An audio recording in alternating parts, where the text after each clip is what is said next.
رات کے 12 بج چکے تھے۔ ہال کے اندر تیز میوزک کی تھاپ اور رنگ برنگی روشنیاں رقص کر رہی تھیں، لیکن ہال کا وہ پچھلا سنسان کونا گھوپ اندھیرے اور موج جیسی خاموشی میں ڈوبا ہوا تھا۔ باہر شاہراہ کے کنارے جلال شاہ کی چمکتی ہوئی کالی لینڈ کروزر کھڑی تھی، جس کی ہیڈ لائٹس بند تھیں۔ جلال شاہ کے قدم جب ہال کے سنسان راہداری میں پڑے تو اس کے بھاری بوٹوں کی آواز کسی آنے والے طوفان کا پیش خیمہ لگ رہی تھی۔ اس کا چہرہ غصے اور غیرت کی شدت سے اس حد تک سرخ تھا کہ آنکھوں میں خون اترا ہوا محسوس ہوتا تھا۔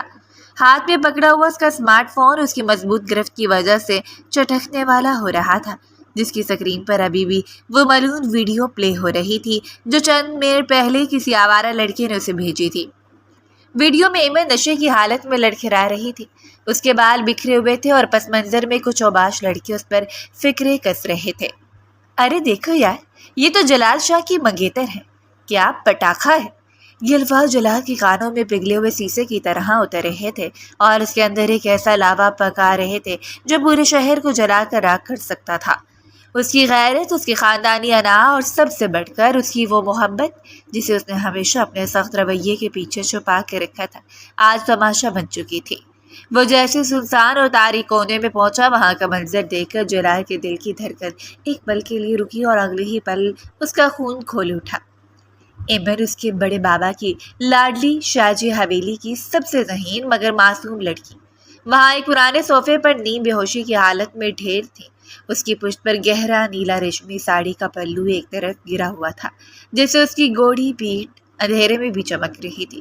وہ بیکل سہری جس کے لیے اس نے ہاسٹل میں انوشے کی تمام تر وارننگز کو ہوا میں اڑا دیا تھا، آج اس کی بے بسی کا اشتہار بن چکی تھی۔ جلال نے اپنے جبڑے اتنی سختی سے بھینچے کہ اس کی گردن کی رگیں تن گئی۔ اس کی آنکھوں میں غصے کے ساتھ ساتھ ایک گہرا کرب ابھرا۔ وہ آگے بڑھا۔ اس نے ایک نظر اس کے معصوم بے بس چہرے پر ڈالی جو اس وقت کسی ڈرنگ کے اثر سے تپ رہا تھا۔ گال گلابی ہو رہے تھے اور بند آنکھوں کے ساتھ اس کی خشک ہونٹ کچھ بربرا رہے تھے۔ جلال کا دل تڑپ اٹھا۔ غصہ اپنی جگہ مگر اس کی اس حالت نے جلال کے اندر کو جھنجھوڑ کر رکھ دیا۔ اس نے ایک گہرا سانس لیا اور جھک کر اپنا بھاری سیاہ ڈیزائنر کوٹ اتارا۔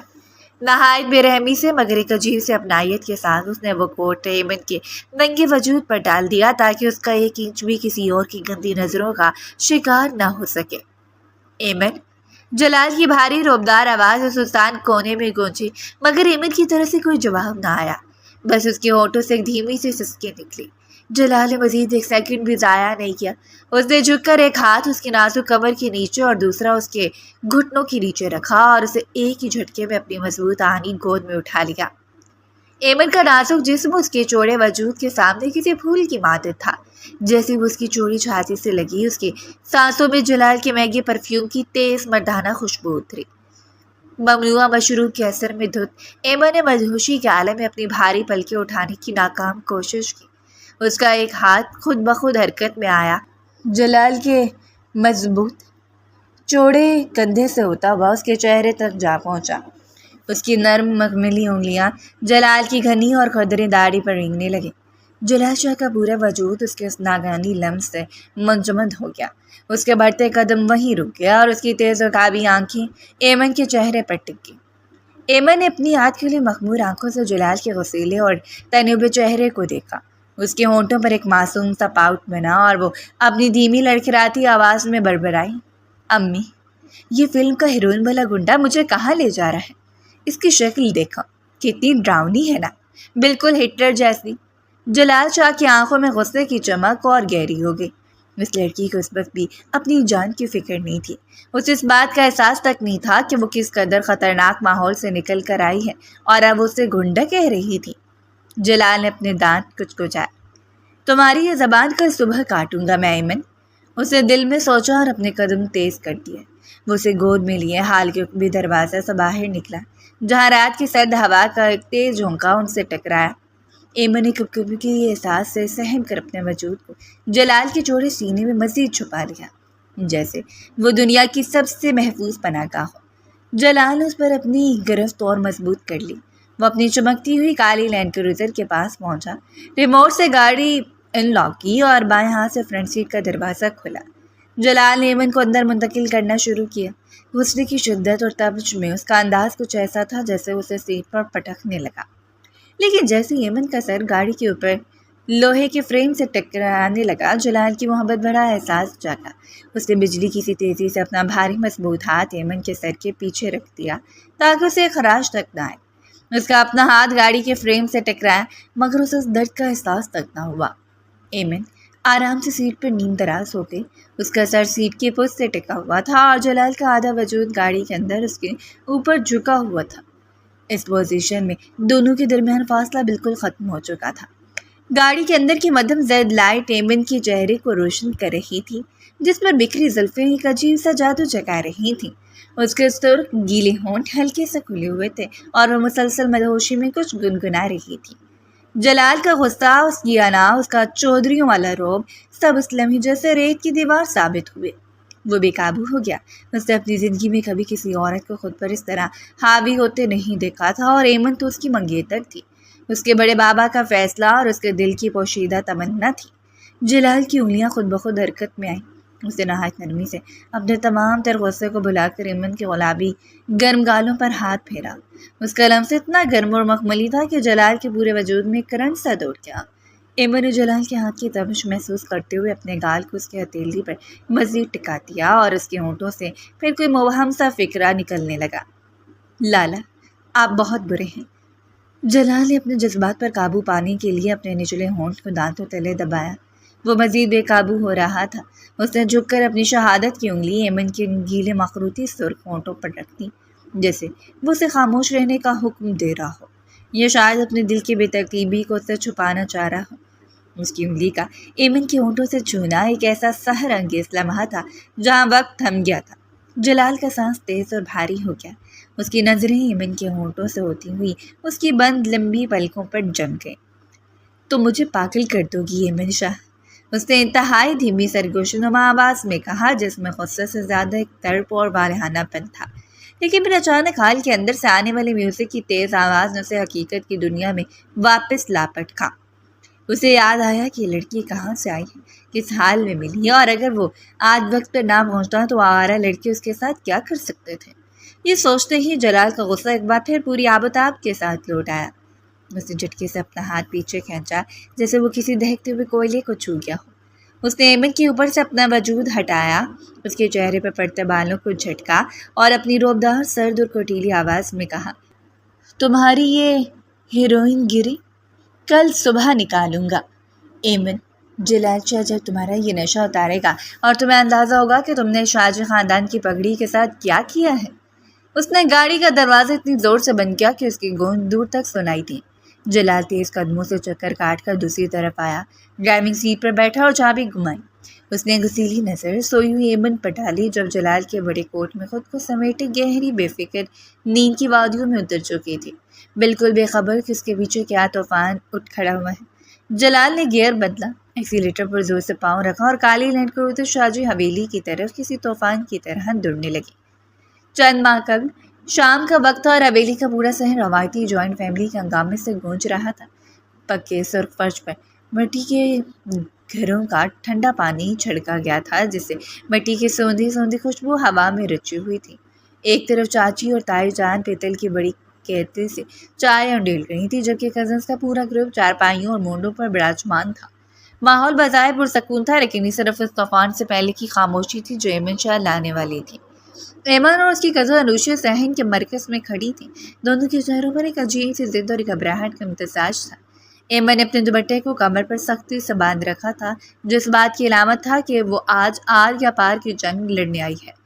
بڑے بابا، آپ سب کی سنتے ہیں، آج میری اور انوشیا کی بات بھی آپ کو سننی پڑے گی۔ ہم نے شہر کی یونیورسٹی میں ایڈمیشن لے لیا ہے اور اب ہم ہاسٹل جا رہی ہیں۔ ایمن کی اونچی اور پرعزم آواز نے صحن میں موجود ہر شخص کو چونکا دیا۔ تائی جان کے ہاتھ سے چائے کا کپ چھوٹتے چھوٹتے بچا اور چاچی نے فوراً اپنے ہونٹوں پر انگلی رکھ کر اسے خاموش رہنے کا اشارہ کیا۔ ابھی بڑے بابا کچھ بولنے ہی والے تھے کہ صحن کے دائیں رائے سے جلال شاہ کی بھاری اور ربدار آواز گونجی۔ وہ اپنے مخصوص انداز میں سفید کلف لگے کڑاکے دار شلوار قمیض پر کالا والا واسکوٹ پہنے نمودار ہوا۔ اس کا چہرہ ہمیشہ کی طرح سخت اور تاثرات سے عاری تھا، جیسے وہ کسی سنگ مرمر کا تراشا ہوا بت ہو۔ ہاسٹل؟ جلال نے صحن کے وسط میں آ کر اپنی گہری آنکھیں ایمن پر ٹکائیں۔ اس کے لہجے میں ایسی صدمہ ہو رہی تھی کہ انوشا نے ڈر کر اپنا دوپٹہ منہ میں دبا لیا۔ دماغ تو ٹھیک ہے تمہارا ایمن شاہ؟ جلال نے اپنے چوڑے کندھے سیدھے کیے اور حاکمانہ انداز میں کہا۔ شاہ جی، خاندان کی تاریخ میں آج تک کوئی لڑکی اکیلی شہر کے ہاسٹل میں نہیں رہی۔ ہماری لڑکیاں اکیلی شہر نہیں رہیں گی، یہ بات اپنے چھوٹے سے دماغ میں اچھی طرح بٹھا لو۔ ہاسٹل جانے کا خواب دیکھنا بند کرو اور چپ چاپ اپنے کمرے میں جاؤ۔ ایمن نے تب کر جلال کو دیکھا۔ وہ ہمیشہ اس کے ہر فیصلے کے آڑے آ جاتا تھا، جیسے وہ اس کا کزن نہیں بلکہ کوئی جیلر ہو۔ ایمن کا پارا ساتھ آسمان پر پہنچ گیا۔ وہ جلال سے تو سیدھے منہ بات کرنے کی ہمت نہیں رکھتی تھی، اس لیے وہ فوراً گھوم کر چاچی کے پاس گئی، اپنا منہ عجیب و غریب انداز میں بنایا اور اونچی سرگوشی میں بولی۔ دیکھیے نا چاچی، ہٹلر کی روح جلال لالا میں آ گئی ہے۔ مجھے تو لگتا ہے پچھلے جنم میں یہ جرمنی کے گنڈے تھے، جس جنم میں ہمارے لالا بن کر آ گئے ہیں۔ بس ان کی وہ چھوٹی سی مونچھیں ہونا باقی رہ گئی ہیں۔ ایمن کی بات سن کر وہاں بیٹھے سب کزنس نے اپنی ہنسی دبانے کے لیے منہ پر ہاتھ رکھ دیا۔ شایان نے تو باقاعدہ کھانستے ہوئے رخ موڑ لیا۔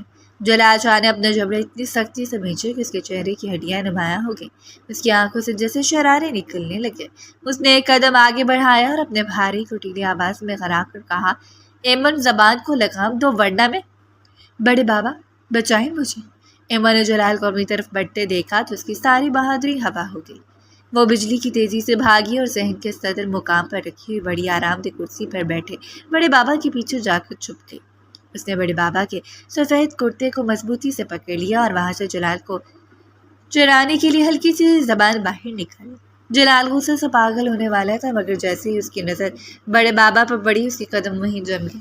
بڑے بابا، جن کے چہرے پر عمر بھر کے تجربات کی جھڑیاں تھیں، انہوں نے اپنی سفید گنیداری پر ہاتھ پھیرا۔ جلال کے غصہ اور ایمن کی شرارت دونوں کے سامنے تھے۔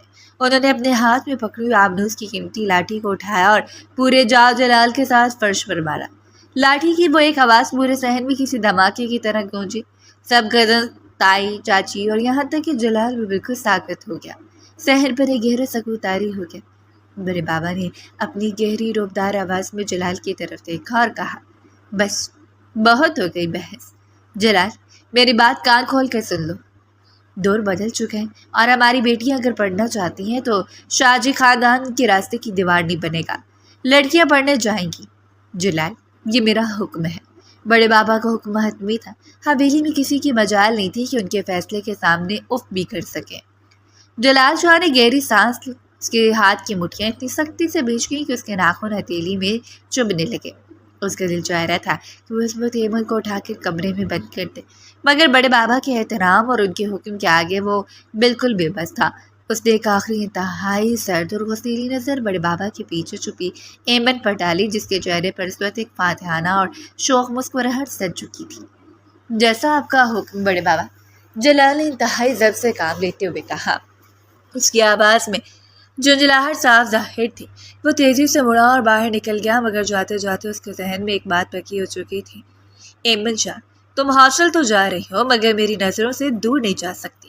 صبح کی سنہری اور تیکھی دھوپ شاہ جی حویلی کے اونچے روشن دانوں سے چھن کر اندر آ رہی تھی، لیکن ایمن کے لیے صبح کسی بھی طرح حسین نہیں تھی۔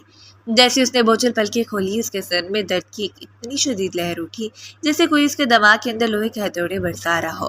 اس نے کراتے ہوئے اپنے ماتھے کو دونوں ہاتھوں کی گرفت میں لیا اور بستر پر بیٹھنے کی کوشش کی۔ اس کا پورا وجود ٹوٹ رہا تھا۔ اس نے اپنے ذہن پر زور ڈال کر رات کا منظر یاد کرنے کی کوشش کی، مگر رات کی یادیں کسی دھندلے خواب کی طرح تھی۔ کچھ تیز میوزک، رنگ برنگی روشنیاں، انوشے کا چہرہ اور پھر سب کچھ بلیک آؤٹ تھا۔ یا اللہ، میرا سر پھٹ رہا ہے، وہ بڑبڑائی۔ اس وقت اسے دنیا کی کسی چیز کی تمنا نہیں تھی سوائے کڑک اور گرم چائے کے پیالے کے۔ وہ اپنے بکھرے بالوں کا ڈھیلا جوڑا بناتی، پیروں میں چپلیں رستی ہوئی نڈھال قدموں سے نیچے کچن کی طرف بڑھی۔ حویلی کا وسیع کچن اس وقت صبح کی دھوپ سے چمک رہا تھا۔ چولہے پر چائے کا پانی ابل رہا تھا، جس کی الائچی دار خوشبو پورے دالان میں پھیلی ہوئی تھی، لیکن جیسے ایمن نے کچن کی دہلیز پر قدم رکھا تو اس کے قدم جیسے رک سے گئے۔ سامنے سے گمڑ کے چمکتے ہوئے سلیب کے پاس جلال شاہ کھڑا تھا۔ سفید کلف لگے لٹھے کے کرتے کی آستینیں کونیوں تک سلیقے سے چڑھی ہوئی تھی۔ وہ ایک ہاتھ شیلف پر رکھے دوسرے ہاتھ میں چائے کا مگ لیے کھڑا تھا۔ اس کا چہرہ اس وقت بھی سخت تھا، جیسے رات کا طوفان ابھی تک اس کے اندر تھمانا ہو۔ ایمن کا دل دھک سے رہ گیا۔ جلال کو دیکھ کر اس کا سر درد خوف کی وجہ سے دگنا ہو گیا۔ اس نے اپنے خشک ہونٹوں پر سامان پھیری، 2 قدم پیچھے ہٹنے کا سوچا، مگر چائے کی طلب اور جلال کی موجودگی نے اسے وہیں منجمد کر دیا۔ اس نے انتہائی دھیمی اور ڈرتے ڈرتے آواز میں کہا، لالا گڈ مارننگ۔ جلال شاہ نے اپنی گہری آنکھیں اٹھا کر اسے دیکھا۔ اس کے چہرے پر صبح کی کوئی نرمی نہیں تھی، بلکہ ایک سخت غصہ تھا۔ عمر کے الفاظ سنتے ہی اس نے اپنے ہاتھ میں پکڑا ہوا مگ شیلف پر پٹکا۔ ایمن خوف کے مارے اپنی جگہ پر 1 فٹ اچھل پڑی۔ اس کا دل حلق میں آ گیا اور اس نے اضطراری طور پر اپنی آنکھیں بند کر کے کانوں پر ہاتھ رکھ لیا۔ جلال ایک بھی لفظ بولے بغیر اپنے قدم اس کی طرف بڑھائے۔ وہ اس کے اتنے قریب آ گیا کہ ایمن کی پیٹھ کچن کی ٹھنڈی دیوار سے جا لگی۔ جلال نے جھک کر اپنی جلتی ہوئی نظریں اس کی خوفزدہ آنکھوں میں گاڑ دی۔ اس کی گرم سانسیں ایمن کے چہرے کو جھلسانے لگی۔ رات کی ڈر کا ہینگ اوور اتر گیا۔ یا دوبارہ یاد دلاؤں کہ تم کہاں تھی اور کس حال میں تھی؟ جلال کی آواز اتنی دھیمی اور ظاہر آلود تھی کہ ایمن کی ریڑھ کی ہڈی میں سنسنی دوڑ گئی۔ ڈرے؟ کیسی ڈرنک لالا؟ میں تو بس اپنی دوستوں کے ساتھ ہاسٹل میں۔ ایمن ہچکچاتے ہوئے جھوٹ بولنے کی کوشش کی، کیونکہ اسے واقعی یاد نہیں تھا کہ رات کے اس کے ساتھ کیا گناونا مذاق ہوا تھا۔ جھوٹ مت بولو ایمن شاہ۔ جلال نے اپنے جبڑے اتنی سختی سے بھینچے کہ اس کی گردن کی رگیں بڑھائیں۔ تمہاری وہ آوارہ دوست ہیں اور وہ تمہارا پسندیدہ لباس۔ اگر کل رات میں وہاں نہ پہنچتا تو آج تم شاہ جی خاندان کی عزت کا تماشا بنا چکی ہوتی۔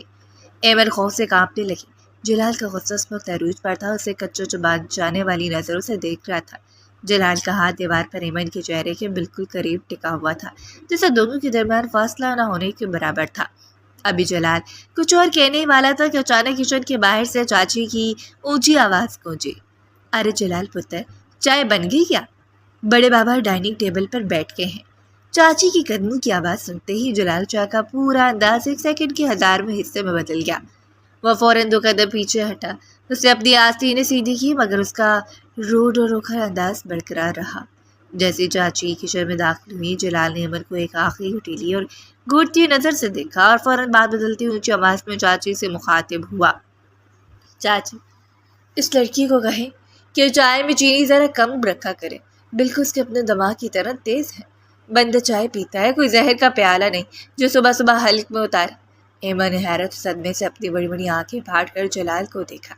میں نے تو ابھی چائے کے پتیلے کو ہاتھ بھی نہیں لگایا، یہ سراسر ظلم ہے۔ اس نے دل میں سوچا، مگر جلال کے خوف سے اس کی زبان تالو سے چپک گئی تھی۔ چاچی نے کچن میں آتی جیسے ہی جلال کا غصہ دیکھا، انہوں نے فوراً ایمن کے سر پر ہلکی سی چپیٹ لگائی۔ ہائے ایمن، تجھے کتنی برکت ہے کہ جلال کی چائے کا خاص خیال رکھا کر، صبح صبح میرے پتر کا موڈ خراب کر دیا۔ جا، یہاں کھڑی میرا منہ کیا دیکھ رہی ہے؟ جا کر ڈائننگ ٹیبل پر برتن لگا۔ ایمن نے بیچارگی سے چاچی کو دیکھا اور پھر جلال کی طرف نظر اٹھائی، جو اب انتہائی سکون سے دیوار سے ٹیک لگائے اپنے مگ سے چائے کی چسکیاں لے رہا تھا، اور اس کی آنکھوں میں ایک شرارتی فاتحانہ چمک تھی۔ جی چاچی، ایمن نے زور سے منہ میں سوڑتے ہوئے کہا، اور جلال کو اپنے دل میں ہٹلر کا سگا بھائی قرار دیتی ہوئی کچن سے باہر بھاگ کھڑی ہوئی۔ اسے پکا یقین ہو چکا تھا کہ اس کا سر درد اب جلال چائے کی وجہ سے کبھی ٹھیک نہیں ہو پائے گا۔ شاہ جی حویلی کی صبح کی نوک چونک کے بعد ایمن اور انوشیں کسی نہ کسی طرح واپس اپنے ہاسٹل کے کمرے میں پہنچ چکی تھیں۔ کمرے کا ماحول اس میں شدید گھٹن اور خوف کا منظر پیش کر رہا تھا۔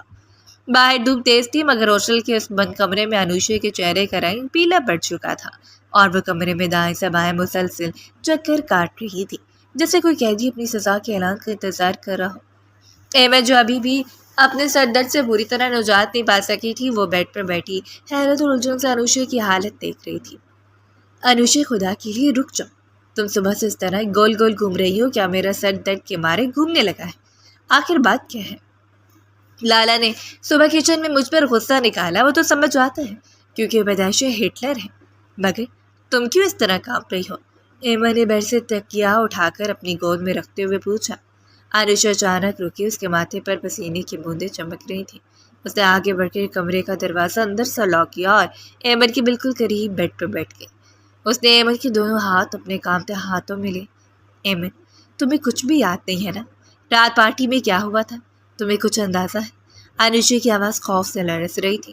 ایمن نے اپنی بھنوں میں سکیری۔ مجھے بس اتنا یاد ہے کہ ہم پارٹی میں گئے، وہاں کسی نے مجھے پینے کے لیے کولڈ ڈرنک دی، اس کا ذائقہ تھوڑا عجیب تھا، اور اس کے بعد میرے دماغ کی بتیاں گل ہو گئیں۔ صبح جاگی تو حویلی میں تھی اور لالا چائے کا مگ پٹک رہے تھے۔ انوشی نے گہرا خوفزدہ سانس لیا۔ ایمن، وہاں کچھ آوارہ لڑکوں نے تمہاری ڈرنک میں کچھ ملا دیا تھا، جس کے بعد تم اپنے حواس کو بیٹھی تھی، اور صرف یہی نہیں، ان بدتمیزوں نے تمہاری اس حالت میں ویڈیو بنائی۔ وہ بیکلیس ساڑی، تمہارا لڑکھڑانا، سب کچھ اس ویڈیو میں تھا۔ یہ سنتے ہی جیسے ایمن کے پیروں تلے سے زمین نکل کے اس کے چہرے کا سارا خون چڑھ گیا اور اس کی آنکھیں حیرت اور صدمے سے پھیل گئی۔ ویڈیو؟ اس کے حلق سے بمشکل آواز نکلی۔ ہاں ایمن، اور سب سے ہولناک بات یہ ہے کہ ان میں سے کسی لڑکے نے وہ ویڈیو جلال لالا کے پرسنل نمبر پر بھیج دی۔ وہ تو شکر کرو لالا وقت پر پہنچ گئے، ورنہ وہ لڑکے کہہ رہے تھے کہ دیکھو یہ جلال شاہ کی منگیتر ہے، کیا پٹاخہ ہے۔ لالا نے وہ ویڈیو دیکھی اور وہ غصے سے پاگل ہوتے ہوئے وہاں پہنچے۔ انہوں نے تمہیں وہاں سے نکالا۔ انوشا نے روتے پوری بات بتائی۔ ایمن کا دل اتنی تیز رفتاری سے دھڑکنے لگا جیسے اس کے سینے سے باہر نکل آئے گا۔ اس کے تو ہوش اٹھ چکے تھے۔ اب اسے سمجھ آیا کہ رات جلال کے چہرے پر وہ خونخوار غصہ کیوں تھا اور صبح انہوں نے کچن میں اس پر زہر کیوں اگلا تھا۔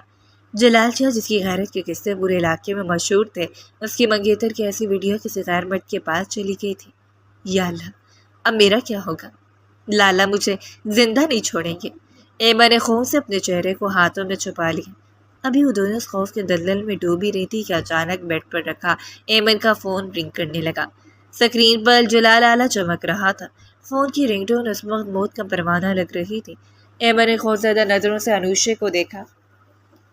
انوشے، میں فون نہیں اٹھاؤں گی، وہ فون سے ہی مجھے گولی مار دیں گے۔ اٹھاؤ ایمن، ورنہ وہ سیدھا ہاسٹل کے اندر آ جائیں گے، انوشا نے ڈرتے ہوئے کہا۔ ایمن نے کانپتے ہاتھوں سے کال ریسیو کی اور فوراً اس کا اسپیکر آن کر دیا تاکہ انوشا بھی سن سکے۔ جیسی کال کنیکٹ ہوئی، دوسری طرح سے جلال شاہ کی وہی بھاری روبدار آواز گونجی۔ ٹھیک 5 منٹ میں ہاسٹل کی مین گیٹ کے باہر مجھے ملو ایمن شاہ۔ اگر 5 منٹ سے 1 سیکنڈ بھی اوپر ہوا تو میں ہاسٹل کی دیوار پہ لانگ کر اندر آؤں گا اور تمہاری ٹانگیں توڑ کر تمہیں گاڑی میں ڈالوں گا اور سیدھا حویلی لے جا کے بڑے بابا کے سامنے پٹک دوں گا۔ فیصلہ تمہارا ہے۔ اور کال کٹ گئی۔ کمرے میں دوبارہ ایک ہولناک خاموشی چھا گئی۔ جلال نے اپنی بات اتنے سخت اور رتمی لہجے میں کہی تھی کہ ایمن کو اپنی ٹانگیں واقعی ٹوٹتی محسوس ہوئیں۔ وہ چند سیکنڈ کے لیے بالکل ساکت رہے، پھر اچانک اس کے اندر کی شوق اور ڈرامائی لڑکی نے دوبارہ سر اٹھا، حالانکہ اس کی آنکھوں میں ابھی بھی خوف کے آنسو تھے۔ اس نے فون بیڈ پر پھینکا اور انوشا کی طرف دیکھ کر اپنے آنسو پوچھتے ہوئے بولی، ٹانگیں توڑے گا میری؟ ہاں، بڑا آیا چودھری جلال شاہ۔ انوشا، تم بالکل ڈرو مت، یہ اگر میری ٹانگیں توڑے گا نا تو بڑے بابا حویلی پہنچے اس کا سر توڑ دیں گے، حساب بالکل برابر ہو جائے گا۔ میں بھی دیکھتی ہوں ہٹلر میرا کیا بگاڑتا ہے۔ اگرچہ وہ اوپر سے ڈرامہ کر رہی تھی مگر اندر سے جانتی تھی کہ اسے اب نیچے جانا ہی پڑے گا، کیونکہ جلال شاہ جو کہتا تھا وہ کر گزرتا تھا۔ شہر کی سب سے پرتعیش شاپنگ مال کی ایک ڈیزائنر بوتیک کے اندر کا ماحول کافی پرسکون تھا، لیکن جیسے جلال شاہ ایمن کا بازو نہایت سختی سے پکڑ کر اندر داخل ہوا، بوتیک کے سیل میں فوراً الرٹ ہو گئے۔ جلال کا سفید لٹھا کالی واسکٹ اور اس کے چہرے کا روبدار تاثر کسی بڑے خاندان کی چودھریوں کا پتہ دے رہا تھا، جبکہ اس کے پیچھے کھڑی ایمن کا منہ سوجا ہوا تھا اور وہ سلسل اپنے پیر پٹک رہی تھی۔ جی سر، آپ کو کس طرح کی ڈریسز چاہیے، برائڈل یا کیجول؟ سیلز مین نے نہایت مدمنہ انداز میں جھک کر پوچھا۔ جلال شاہ نے ایمن کو اپنے سامنے کیا اور سیلز مین کو انتہائی روڈ اور سرد لہجے میں حکم دیا، اس لڑکی کے لیے اس پورے بوتیک میں سے وہ کپڑے نکالو جو سب سے زیادہ ڈھکے چھپے ہوں، جن کی گردن اونچی ہو اور بازو بالکل فل سلیوز ہوں، 1 انچ بھی کپڑا کم نہیں ہونا چاہیے، سمجھے تم؟ سیلز مین جلال کا یہ غیر انداز دیکھ کر گھبرا گیا۔ جی سر، میں ابھی لاتا ہوں۔ ایمن کا پارا سن کر ہائی ہو گیا۔ وہ تب کر جلال کے سامنے کھڑی ہے۔ یہ کیا بدتمیزی ہے لالا، میں کوئی 90 کی دہائی کی فلم کا ہیروئن ہوں جو اتنی پرانے زمانے کے کپڑے پہنوں، مجھے فل سلیوز نہیں پسند۔ جلال نے ایک قدم اس کے قریب بڑھایا اور اپنے عقابی آنکھیں اس کے چہرے پر گاڑ دیں۔ اس کی آواز میں وہی رات والا زہر تھا۔ تمہاری پسند و ناپسند کا جنازہ میں نے رات ہی نکال دیا تھا ایمن، اب جو میں کہوں گا وہی پہنو گی تم۔ ایمن نے چڑھ کر دوسری طرف دیکھا جہاں ڈمی پر ایک انتہائی خوبصورت ماڈرن اور سلیو لیس پسٹل پنک کلر کی میکسی لگی ہوئی تھی۔ اس نے فوراً اس کی طرف انگلی اٹھائی اور اونچی آواز میں سیلس مین سے کہا، بھیا مجھے وہ ڈریس چاہیے، آپ وہ اتاریں، میں وہ ٹرائی کروں گی۔ جلال شاہ کی نظریں اس ڈمی سے ہوتی ایمن پر آئیں۔ اس کی آنکھوں میں ایک ایسا جان لیوا تاثر اترا کہ بوتھی کا اسی بھی اس کے سامنے گرم محسوس ہونے لگا۔ اس نے بغیر کوئی لفظ بولے ایمن کو ایک ایسی جابرانہ اور انتباہی نظر سے دیکھا جیسے وہ کہہ رہا ہو کہ اگر تم نے ایک اور لفظ بولا تو میں یہی تمہارا گلا دبا دوں گا۔ جلال کی اسے ایک نظر نے ایمن کے سارے ارمانوں پر پانی پھیر دیا۔ اس کی گھبراہٹ واپس لوٹ آئی۔ اس نے خاموشی سے اپنی انگلی نیچے کی اور اپنا منہ بنا کر صوفے پر بیٹھ گئی۔ جلال نے سیلز مین کی طرف دیکھا جو فل سلیوز والے کو سادہ مگر قیمتی لباس لے کر آ چکا تھا۔ یہ لے جاؤ اور چینجنگ روم میں پہن کر دکھا، جلال نے روڈلی حکم دیا۔ ایمن غصہ سے کپڑے چپٹے اور ٹرائل روم کی طرف بڑھ گئے۔ چند منٹ بعد ٹرائل روم کا دروازہ کھلا۔ ایمن نے خوبصورت گہرے سبز رنگ کا فل سلیوز والا روایتی انارکلی سوٹ پہن کر باہر نکلی۔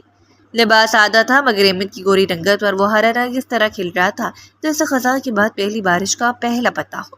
اس کا روایتی حسن اس بند گلے کے لباس میں 1000 گنا زیادہ نکھر کر سامنے آیا تھا۔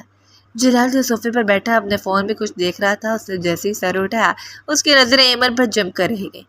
اس کے دل کی دھڑکن ایک پل کے لیے بغاوت کی مگر اس نے اپنے چہرے پر ہمیشہ کی طرح سختی برقرار رکھی۔ ایمن شیشے کے سامنے کھڑی خود کو دیکھ رہی تھی مگر اس کا لمبا ریشمی دوپٹہ اس کے گلے کے پچھلے حصے پر لگے ایک ڈیزائنر ہک اور اس کے اپنے بالوں کے جوڑے میں بری طرح الجھ گیا تھا۔ وہ جتنا اسے نکالنے کی کوشش کر رہی تھی مزید الجھتا جا رہا تھا۔ اوف، یہ کیا مصیبت ہے، نکل ہی نہیں رہا، ایمن نے جھجلا کر کہا۔ سیلز مین آگے بڑھنے لگا مگر جلال شاہ ایک دم اپنی جگہ سے اٹھا۔ اس کا بھاری اور لمبا وجود سیلز مین کے راستے کی دیوار بن گیا۔ تم پیچھے ہٹو، جلال نے اسے روکا اور خود ایمن کے پیچھے آ کر کھڑا ہو گیا۔ شیشے میں ایمن نے دیکھا کہ جلال اس کے بالکل پیچھے کھڑا ہے۔ جلال کے چوڑے کندھے اور اس کا سحرانگیز وجود ایمن کو اپنے حصار میں لیے ہوئے تھا۔ جلال نے نہایت نرمی اور دھیمے پن سے اپنے بڑے مضبوط ہاتھ آگے بڑھائے اور ایمن کے بالوں اور ہوک میں الجھے ہوئے دوپٹے کو سلجھانے لگا۔ اس کے مضبوط ہاتھوں کی پورے جب ایمن کی گردن کے پچھلے حصے اور اس کے بالوں سے چھوئی تو ایمن کے پورے وجود میں ایک سنسنی خیز کرنٹ دوڑ گیا۔ اس کا دل اتنی زور سے دھڑکنے لگا کہ اسے لگا جلال اس کی دھڑکن سن لے گا۔ اس نے شرم اور ایک انوکھے احساس سے اپنی آنکھیں بند کر لیں۔ جلال کا لمس اس مت کسی پگھلتی مون کی طرح اس کے غصے کو ختم کر رہا تھا۔ جلال خود بھی اس لمحے اس کی خوشبو اور اس کے ریشمی بالوں کے جادو میں گم ہو چکا تھا۔ اس کے ہاتھ کی گرفت دوپٹے پر دھیمی پڑ گئی تھی لیکن جلال شاہ تو آخر جلال شاہ تھا۔ جیسے اسے شیشے میں ایمن کا شرمایا ہوا اور بدلا ہوا چہرہ دیکھا اسے اپنی کمزوری کا احساس ہوا۔ اس نے ایک جھٹکے سے دوپٹہ سلجھایا اور فوراً 2 قدم پیچھے ہٹ گیا۔ اس کا رویہ ایک بار پھر اسی اکھڑ انداز میں بدل گیا۔ اس نے اپنے ہاتھ جیبوں میں ڈالے اور ایمن کو شیشے میں گھٹتے ہوئے نہایت کٹیلی آواز میں کہا، کپڑے پہننے کا تو سلیقہ ہے نہیں تمہیں، ایک دوپٹہ تک خود سے سنبھالا نہیں جاتا اور چلیے آدھی رات کو اکیلی بیکلیس ساڑیاں پہن کر پارٹی کرنے۔ شکر کرو میں نے یہ کپڑے دلا دیے ورنہ حویلی میں اگلی بار بغیر دوپٹے کی گھومتی نظر آئی تو میں تمہاری ساری ہیروئن گری وہی خاک میں ملا دوں گا۔ ایمن کا رومانٹک موڈ ایک سیکنڈ میں غائب ہو گیا اور اس کا منہ پھر سے بن گیا۔ یہ انسان ہے، یہ واقعی ہٹلر ہے، اس نے شیشے میں جلال کو گھورتے دل میں کہا مگر اس کا دل ابھی بھی اس تیز رفتاری سے دھڑک رہا تھا جو جلال کے اس رود انداز کے پیچھے چھپی محبت کا پتہ دے رہا تھا۔ شاہجی حویلی کی چھت پر رات کا سما بہت دل فریب تھا۔ آسمان پر چاند اپنی پوری آب و تاب کے ساتھ چمک رہا تھا اور نیچے حویلی کے بڑے صحن سے آتی ہلکی ہلکی روشنی چھت کے کونوں کو منور کر رہی تھی۔ باربیکیو کی تپتی انگیٹھی سے اڑتا دھواں ہوا میں کبابوں اور تکوں کی بھینی بھینی خوشبو بکھیر رہا تھا۔ چھت پر کزنس کی محفل جمی ہوئی تھی۔ شایان جو خاندان کا سب سے زندہ دل اور ہنسمکھ لڑکا تھا باربیکیو سنبھالے ہوئے تھا۔ اس کے ساتھ زہیر اور نوشیا سے مذاق میں مصروف تھی۔ ایمن جو صبح کی شاپنگ کے ہینگ اوور سے نکل کر کچھ بہتر محسوس کر رہی تھی شایان کے پاس بیٹھی اسے لطیفے سنا کر ہنسا رہی تھی۔ ایمن، تمہاری یہ بات سن کر تو مجھے لگ رہا ہے کہ تم اگلے جنم میں کامیڈین بنو گی۔ شایان ہنستے ہوئے ایک گرم کباب پلیٹ میں رکھا اور ایمن کی طرف بڑھاتے ہوئے کہا، یہ لو تمہاری پسند کا ٹکا، میں نے خاص طور پر اس پر چاٹ مسالہ زیادہ ڈالا ہے جیسا تم مانگ رہی تھی۔ ایمن نے مسکرا کر پلیٹ تھامی۔ شکریہ شایان، تم ہی ہو جو میری پسند کا خیال رکھتے ہو ورنہ باقی تو سب۔ اس نے جملہ ادھورا چھوڑ کر ایک معنی خیز نظر نیچے صحن کی طرف ڈالی جہاں جلال شاہ دیوار کے ساتھ ٹیک لگائے کھڑا تھا۔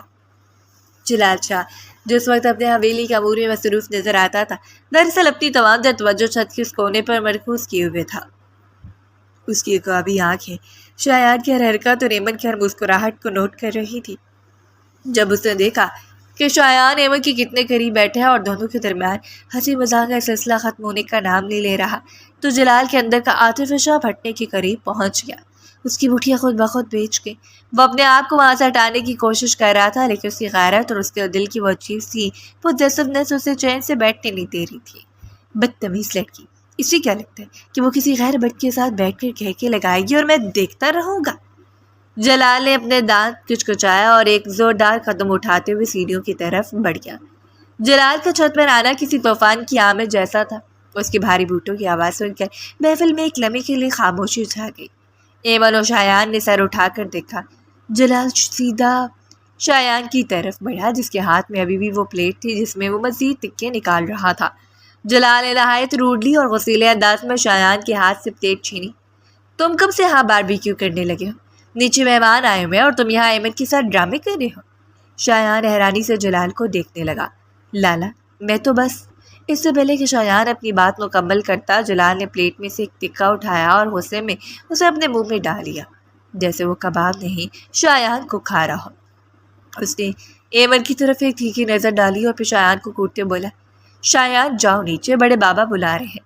یہاں فالتو لوگوں کا رش مت لگاؤ، جو کام ہے وہ کرو۔ فضول کی گپ شپ کے لیے پوری زندگی پڑی ہے۔ شایان کا چہرہ شرمندگی سے سرخ ہو گیا کیونکہ جلال نے اسے سب کے سامنے فالتو کہہ دیا تھا۔ وہ خاموشی سے اٹھا اور نیچے کی طرف چل دیا۔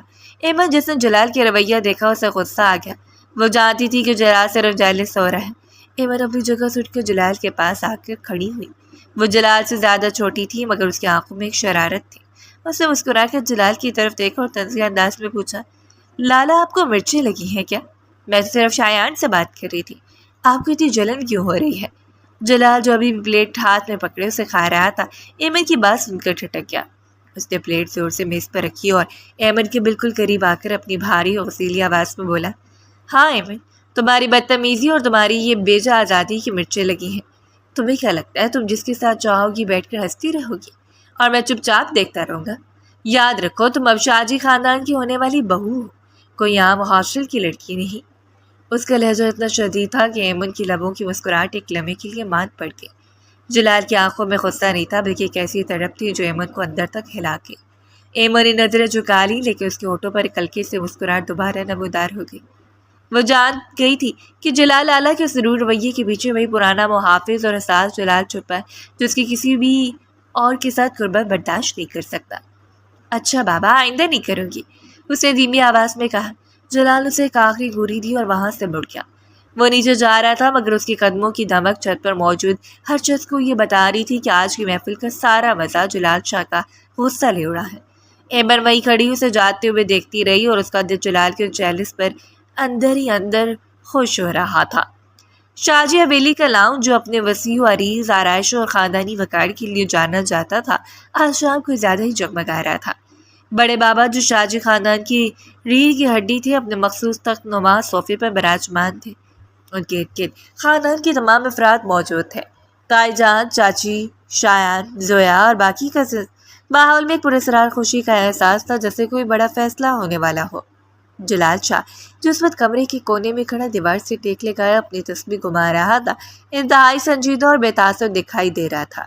اس کے چہرے پر کوئی شکل نہیں تھی لیکن اس کی آنکھیں وقفے وقفے سے ایمن کے چہرے کا طواف کر رہی تھیں جو اپنے کزنز کے ساتھ صوفے کے کونے میں چھپ کر بیٹھنے کی ناکام کوشش کر رہے تھے۔ بڑے بابا نے اپنے ہاتھ میں پکڑی لاٹھی کو زمین پر ہلکا سا تھپتھپایا جسے کمرے میں موجود تمام تر چہل پہل ایک دم تھم گئی۔ سب کی نظریں بڑے بابا کی طرف اٹھ گئیں۔ خاندان کے بڑوں کی مشاورت اور جلال کی پسند کو سامنے رکھتے ہوئے ہم نے ایک فیصلہ کیا ہے۔ بڑے بابا کی بھاری آواز لاؤنج کر کونے میں گونجی۔ انہوں نے جلال اور ایمن کی طرف اشارہ کرتے ہوئے جاری رکھا، اگلے ہفتے جلال اور ایمن کی منگنی ہوگی۔ یہ رشتہ شاہجی خاندان کی عزت اور وقار کی علامت بنے گا اور میں امید کرتا ہوں کہ دونوں اس رشتے کا تقدس قائم رکھیں گے اور ایک ساتھ خوشگوار زندگی گزاریں گے۔ کمرے میں موجود لوگوں نے خوشی کا اظہار کیا۔ تائی جان اور چاچی نے شکرانے کے انداز میں سر ہلایا لیکن ایمن جو سلام کے لیے بالکل تیار نہیں تھی ایک دم اپنی جگہ سے اچھل پڑی۔ اس کے تو ہوش اٹھ گئے۔ اس نے اپنے دونوں ہاتھ اپنے گالوں پر رکھے اور حیرت سے بڑے بابا کو دیکھنے لگی۔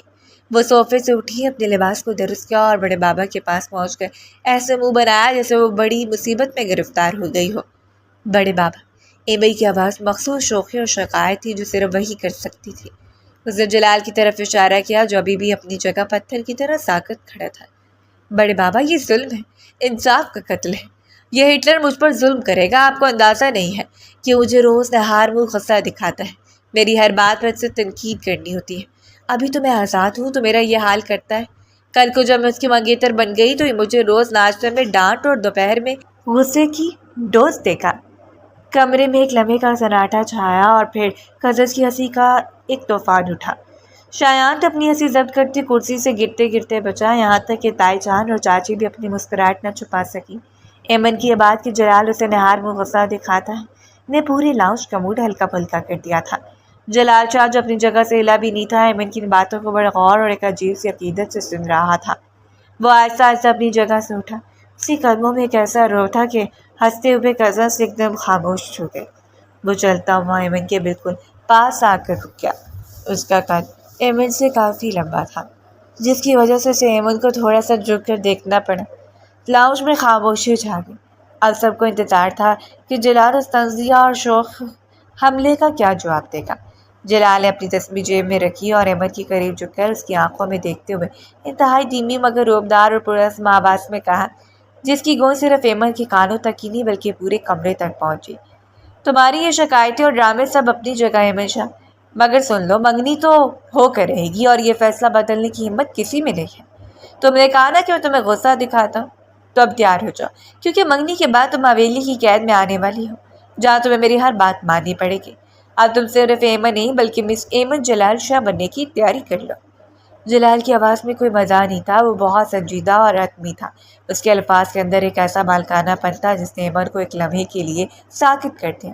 ایمن نے جو ڈرامہ کیا تھا، جلال نے اسے اپنی شخصیت کی مضبوطی سے رد کر دیا۔ ایمن کی آنکھوں میں جو شرارت تھی ایک لمحے کے لیے ٹھہر گئی اور اس کی جگہ ایک انجانی سی گھبراہٹ اور بے ساختہ جھجک نے لے لی تھی۔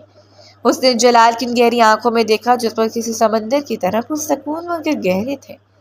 بڑے بابا نے ایک اطمینان بھری مسکراہٹ کے ساتھ لاٹھی زمین پر رکھی۔ جلال نے ٹھیک کہا ہے ایمن بیٹا، اب ضد چھوڑو، گھر میں خوشیوں کا وقت ہے۔ ایمن جو بھی کچھ دیر پہلے پوری حویلی کا سر پر اٹھائے ہوئے تھی، اب شرمندگی اور جلال کے سروبدار لہجے کی وجہ سے خاموش ہو کر ایک طرف کھڑی ہو گئی۔ وہ جان گئی تھی کہ جلال شاہ کے سامنے اس کے یہ ڈرامے اب زیادہ دیر نہیں چلیں گے۔ کمرے میں موجود سب لوگ دوبارہ اپنی باتوں میں مصروف ہو گئے، مگر ایمن کو اب بھی جلال کو لہجہ یاد آ رہا تھا، حویلی کی قید میں آنے کے لیے تیار ہو جا، اور اس کا دل بے وجہ ایک عجیب سی دھڑکن کے ساتھ دھڑکنے لگا تھا۔ منگنی کی رات حویلی کا لان کسی خواب نگری جیسا لگ رہا تھا۔ چاروں طرف سفید غلابوں کی مہک، رنگ برنگی لائٹس اور فواروں کی مدھم آوازیں ایک رومانوی ماحول تخلیق کر رہی تھیں۔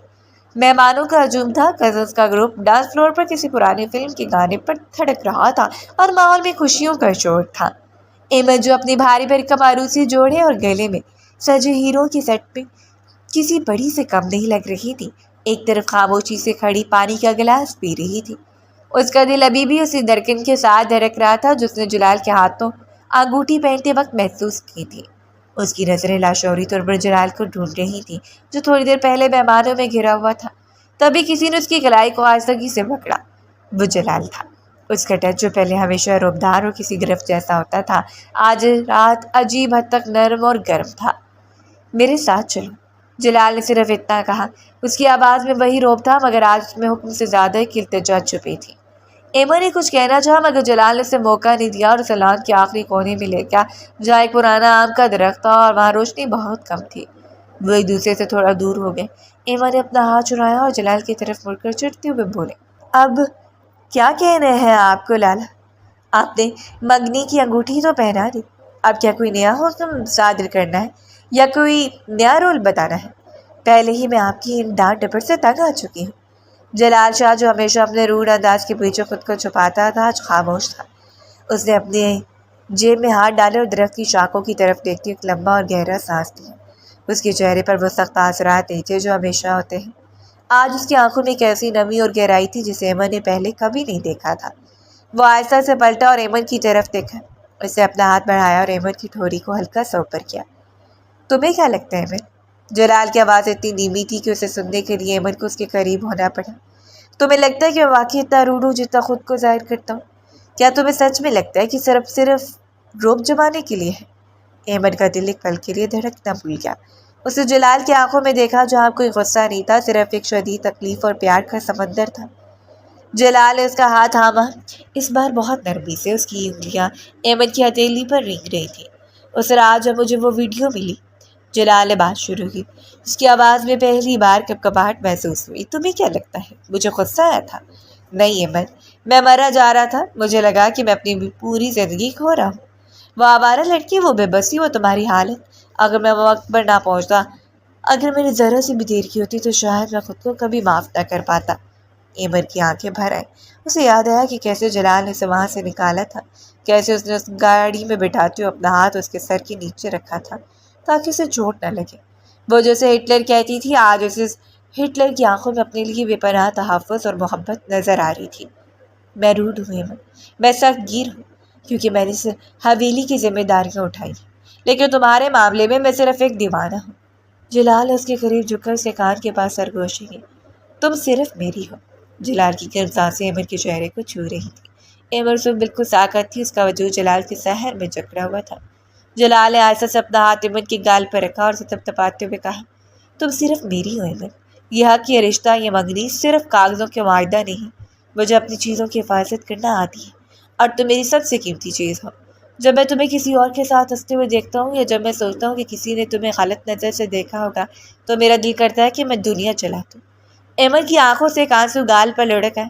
اس نے دھیرے سے سر اٹھایا اور جلال کی آنکھوں میں دیکھتے ہوئے کہا، لالا، آپ کو اتنا پیار تھا مجھ سے، اور آپ ہمیشہ غصہ ہی کرتے رہے۔ جلال مسکرایا، وہ مسکراہٹ جو بہت کم لوگ دیکھ پاتے تھے۔ محبت کا اظہار ہر کسی کے بس کی بات نہیں ہوتی ہے ایمن شاہ۔ میری محبت میرے غصے میں تھی، میری سختی میں تھی، میری اس فکر میں تھی کہ تم کہیں کھو نہ جاؤ۔ اب جب کہ تم میری ہو چکی ہو تو تمہیں غصہ دیکھنے کی ضرورت نہیں پڑے گی، اب تمہیں صرف میری محبت ملے گی۔ اس لمحے لان سے آنے والا میوزک اور مہمانوں کا شور دور کہیں محسوس ہو رہا تھا۔ ایمن کے لیے اس وہ دنیا میں صرف جلال کا ہاتھ تھا جو اس کے ہاتھ میں تھا، اور وہ آنکھیں تھی جو اسے دنیا کی ہر برائی سے بچانے کا وعدہ کر رہی تھی۔ جلال نے اس کی پیشانی پر اپنے ہونٹ رکھے، ایک ایسا لفظ جو مکمل طور پر مقدس اور فالحانہ تھا۔ یہ اعتراف تھا ایک شاہی انداز کا جسے غصے کی کوئی جگہ نہیں تھی، صرف محبت ایک اٹل حقیقت تھی۔ ایمن نے جلال کے سینے پر سر رکھ دیا، اور اس رات کا سحر میں اس کی محبت کا ایک نیا خوبصورت دور شروع ہو چکا تھا۔ جلال نے ایمن کے بالوں میں ہاتھ پھیرا اور سرگوشی کی، چلو واپس چلتے ہیں، لوگ ڈھونڈنے ہوں گے۔ اب سے میں میری منگیتر کو صرف مسکراتے ہوئے دیکھنا چاہتا ہوں، غصہ تو اب صرف میری یادوں میں ہوگا۔ ایمن ہنس پڑی۔ اس بار اس کی ہنسی میں شرارت نہیں، سکون تھا، کیونکہ وہ جان گئی تھی کہ ہٹلر لالا واقعی اس کا سب سے بڑا محافظ ہے۔